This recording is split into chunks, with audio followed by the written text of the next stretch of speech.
एबे जमिति वर्षा होची ना संध्या बेले किछि ना किछि छणाछुणी खाइबा पई समस्तଙ୍କୁ बहुत ही इच्छा होइथाय आ सेही इच्छा को पूरा करिबा पई आमे जदि घरे नीट एंड क्लीन भाबरे कोनोसी स्नैक्स बने कि रेडी करि नबा ताले ताठो भलो कथा हो किछि हबनी। सेति पई मो आज आपण मानक पई बिरी बरार रेसिपी नै के आछि आ एठी आपण मानकू बरार क्रिस्पीनेसटा सुनियंतु शुणी पारिले ना बराटा केते क्रिस्पी हेची एटा ऊपर जिते क्रिस्पी हेची भितर सेते सॉफ्ट मध्य हेथिला। आपण माने जदि वीडियो रे दिया जाइथिबा सब प्रोसेस को फॉलो करिवे ताहाले आपण मानकर भी बिरी बरा पूरा परफेक्ट तयारी हबो। सेति पई वीडियो को पूरा देखंतु। रेसिपी जदि पसंद आसीबो लाइक और शेयर करिवे। चैनल नुआ थिले मो चैनल को सब्सक्राइब करनेबे और जदि फेसबुक पेज देखुथिबे प्लीज फॉलो करिवे। ताहाले चलंतु रेसिपी को स्टार्ट करि नबा। नमस्कार, किचन सिद्धलक्ष्मी को आपण मानकू बहुत बहुत स्वागत। बरा बनैबा पई प्रथमे तो एठी देखंतु मु 1 कप बा 200 ग्राम रो बिरी नेइची। एटा चोपा छड़ा हेतबा बिरीटा अछि। प्रथमे आमे बिरी को मिक्सिंग बाउल रे ऐड करि नबा। एठी देखंतु बिरी को ना आमे प्रथमे भलो भाबरे धोई कि नै आसीबा। एठी देखंतु बिरी को मु भलो भाबरे पूरा धोई कि नै आसीची 2-3 थर पानी चेंज करिकी। एबे आमे एथिरे पानी ऐड करिबा जेमिति कि बिरी रो 1 इंच ऊपर को पानी रहिबो जा फल रे बिरीटा भलो भाबरे बतरी पारिबो। बिरी रे पानी ऐड कला परे ना या को आमे कवर करिकी एटलिस्ट 3 रु 4 घंटा पई बतरीबा पई छाड़ दबा। नहले आपण माने या को ओवरनाइट मध्ये सोक करि पारिबे। एठी देखंतु बिरीटा बढ़िया भाबरे बतुरी जाईची। मु 3-4 घंटा पई रखथिली आ एठी आपण मान को प्रेस करिकी देखौची। देखंतु बिरीटा पूरा फाळो हे जाउची त माने बिरीटी पूरा परफेक्ट बतुरी जाईची। एबे चलंतु या को आमे गोटे ग्राइंडर जार को ट्रांसफर करनबा। पानीटा को बाहर कर देकी एठी देखंतु मु बिरी को ना ग्राइंडर जार को ट्रांसफर कर देची एक्सेस पानीटा को बाहर करिकी। आ बिरी को ट्रांसफर करबा टाइम रे जहाँ भी अल्प पानी जाइछि ना सेथिरे ही मु याको प्रथमे पेस्ट करबा पई ट्राई करबी। नहले अल्प पानी ऐड करके यार पेस्ट बनै नेबी। एठी देखंतु मु बिरी को ना बढ़िया भाबरे ग्राइंडिंग करके तार पेस्ट बनै कि नै आछि। आ बिरी बाटिबा टाइम रे मु आ एक्स्ट्रा 5-7 चामच पानी देइथिली। आपण माने जितिक पानी दरकार हो ना अल्प पानी देकी ही बाटिबा पई चेष्टा करिवे। माने बेटरटा को आपण माने टिके बहलिया ही रखिवे, पानिया कर देबेनी नहले बरार सेप गुडा को देबा पई ना आपण मानकू प्रॉब्लम होबो।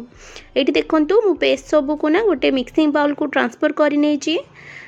एबे आमे ई बिरी रो पेस्ट को ना हाथ रे भलो भाबरे फेंटीबा जेते पर्यंत कि बेटरटा पूरा हालुका न होई जाईची। या को आपण माने गोटे डायरेक्शन रे जेमिति वीडियो रे देखुचंदी सेमिति ही फेंटी नेबे।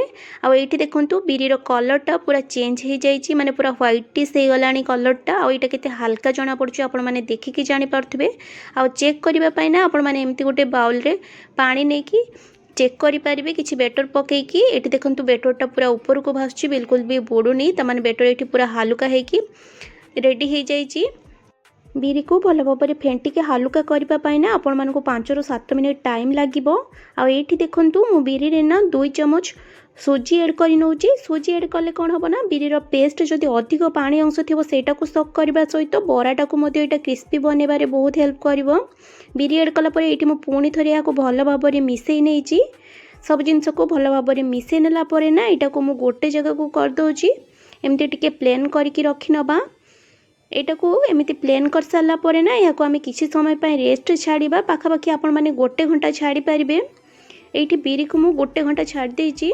आ गोटे घंटा परे आपण मानकू देखौची। देखंतु आ एठी आपण माने देखि पारथुवे बिरीटा ना बढ़िया भाबरे टिके फुली जाईची, टिके फर्मेंट मध्ये हेई जाईची। एमिति कले ना बिरी बराटा बहुत बढ़िया तयारी हेइथाय। सेति पई आपण माने याको रेस्ट किछि समय पय निश्चय रखिबे। एबे आमे एथिरा आउ किछिटा जिंस ऐड करिबा। सेति पई एठी देखंतु मु किछि कटा भृसंग पत्र को ऐड करि नउची। ता सहित एठी मु कटा हेतबा किछि धनिया पत्र मध्ये ऐड करि नउची। आ एठी ना मु 1 इंच रो अदा को पूरा फाइनली चॉप करके ऐड करूची। आपण माने चाहिले याको दरछिचा करके मध्ये ऐड करि पारिबे। किंतु एम्ति छोटो छोटो काटी की देले ना बरारे टिके टिके बाहरी खाइला बेले आ खाइबा पई बहुत ही टेस्टी लागे। ता सहित एठी देखंतु मु 2टा कंचा लंका को मध्ये छोटो छोटो करी काटी के ऐड करि नेइची। आ एठी मु हाफ चम्मच गोटा जीरा ऐड करि नउची। ता सहित एठी देखंतु बिरी बतुरेबा टाइम रे ना जो बतुरा हेतला बिरीटा से बिरी रु मु गोटे चम्मच बिरी बाटिबा पूर्वरु बाहर करके रखथली सेटा को मध्ये एठी ऐड करिची। जा फल रे बरारे गोटे बढ़िया टेस्ट आसीबो। ता सहित एठी मु स्वाद अनुसार लूण ऐड करि नेइची।